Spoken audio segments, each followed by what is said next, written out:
Good morning dear students. Today we will do worksheet number 3. बेटा आज हम worksheet number 3 करेंगे. ठीक है, तो सबसे पहले हमें वर्कशीट स्टार्ट करने से पहले सबसे पहले हमें अपना नाम लिखना है. देन आपको अपनी क्लास टीचर का नाम लिखना है और आज की डेट डालकर आज की वर्कशीट को स्टार्ट करना है. So now let's start today's worksheet. Hi Billu, what's up, what are you doing? Pinky, I am writing a story about flying. A young seagull is afraid to fly. How does he conquer his fear even when his brothers and his little sisters, whose wings were far shorter than his own, ran to bring, flapped their wings and flew away, ga ga ga, he cried. तो हमने देखा कि यहाँ पर पिंकी और बिल्लू की conversation चल रही है. ठीक है, तो जो पिंकी है वो अपनी उसकी कन्वर्सेशन में प्रॉपर पंक्चुएशन मार्क का यूज़ किया गया है. Like exclamation mark. देखो हाई के बाद आपको एक्सक्लेमेशन का मार्क दिखाई दे रहा है, ऐसे लगता है एक्सक्लेमेशन का मार्क. वर्ड्स में एपोस्ट्रोफी एस लगा है. अप के बाद देखो क्वेश्चन मार्क है और व्हाट आर यू डूइंग के बाद भी क्वेश्चन मार्क है. इट मीन्स कि पिंकी की कन्वर्सेशन में प्रॉपर पंक्चुएशन मार्क का यूज़ किया गया है, जबकि बिल्लू ने जो बात की है उसमें कहीं भी पंक्चुएशन का मार्क स्टार्ट नहीं है. लाइक पिंकी के बाद फुल स्टॉप लगा दिया गया है. उसके बाद कोई भी पंक्चुएशन मार्क का यूज़ नहीं किया गया है. नेक्स्ट देखते हैं बिल्लू क्या नेक्स्ट देखते हैं हम पिंकी क्या बोलती है. पिंकी बोलती है hi Billu, what's up, what are you doing? Billu तुम क्या कर रहे हो? बिल्लू बोलता है Pinky I am writing a story about flying. मैं फ्लाइंग के बारे में स्टोरी लिख रहा हूँ. A young seagull is afraid to fly. How does he conquer his fear even when his brothers and his little sister whose wings were far shorter than his own ran to bring, flapped your wings and flu away, गा गा गा, he cried. तो मतलब कहीं पर भी punctuation mark का use नहीं किया गया है, किसी भी सेंटेंस में फुल स्टॉप का यूज़ नहीं किया गया है. ठीक है, तो हमने क्या फुल स्टॉप के बाद हमें ऑलवेज फर्स्ट लेटर यूज़ होता है, जबकि जो बिल्लू की कन्वर्सेशन है उसमें यहाँ पर स्मॉल लेटर का यूज़ किया गया है. दैट मीन्स कि ये करेक्ट वे नहीं है लिखने का. नेक्स्ट बोलता है पिंकी बोलती है wait, I am not able to understand what you are writing. मैं नहीं समझ पा रही हूँ कि तुम क्या लिख रहे हो. Why don't you trying writing the same thing by putting appropriate punctuation mark. क्यों जो तुम लिख रहे हो उसे प्रॉपर पंक्चुएशन मार्क यूज़ करके क्यों नहीं लिख रहे हो? Punctuation mark, what are they? Billu said. Billu ने कहा पंक्चुएशन मार्क ये क्या होता है? तब नीचे पिंकी बताती है कि पंक्चुएशन मार्क क्या होते हैं. The system of using certain marks in written language to show pauses and to separate words, phrases, clauses and sentences in order to clarify the intended meaning is called punctuation. Please see the reference chart. तो पिंकी बोलती है कि जब हम कोई भी चीज़ language में लिखते हैं, रिटन लैंग्वेज में लिखते हैं, तो कहीं पर हमें फुल स्टॉप लगाते हैं, कहीं पर हम कॉमा लगाते हैं. ठीक है, कहीं पर हम अदर पंक्चुएशन मार्क्स का यूज करते हैं किसी भी चीज़ को बताने के लिए. वो हमारा एक सही वे होता है लिखने का. तो हम हम इस वर्कशीट में पढ़ेंगे पंक्चुएशन मार्क्स के बारे में. ठीक है, पंक्चुएशन मार्क्स कौन कौन से होते हैं वो इस वर्कशीट में बताए गए हैं. लाइक फर्स्ट पंक्चुएशन मार्क जो बताया गया है इसमें बेटा वो है the period. Period means full stop. Full stop आप सबको पता होगा. फुल स्टॉप कैसे लगता है?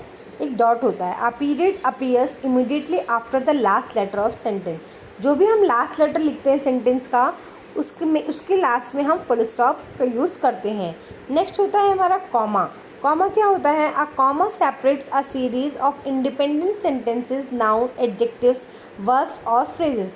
अब जब कोई भी इंडिपेंडेंट सेंटेंसेस में कोई भी इंडिपेंडेंट वर्ड दिया हो और अगर हमें उसे सेपरेट करना होता है तो हम क्या यूज़ करते हैं? कॉमा का यूज़ करते हैं.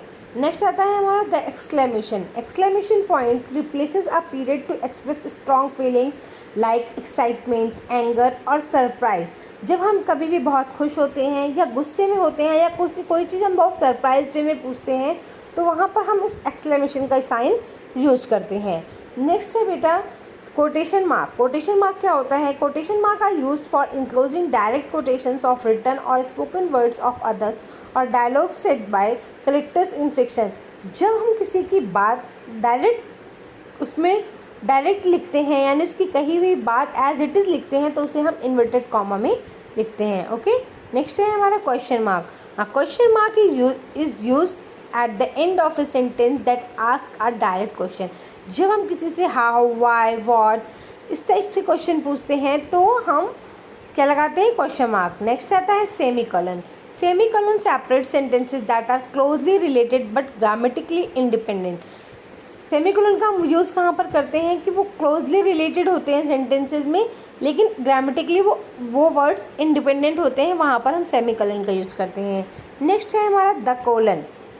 कोलन क्या होता है? कोलन में हम डबल स्टॉप लगाते हैं, 2 बिंदियाँ लगाते हैं। A colon can introduce a list और अ सिंगल आइटम। जब हम कोई भी चीज़ का आइटम बनाते हैं, कोई लिस्ट बनाते हैं, तो उसमें हम कोलन का यूज़ करते हैं।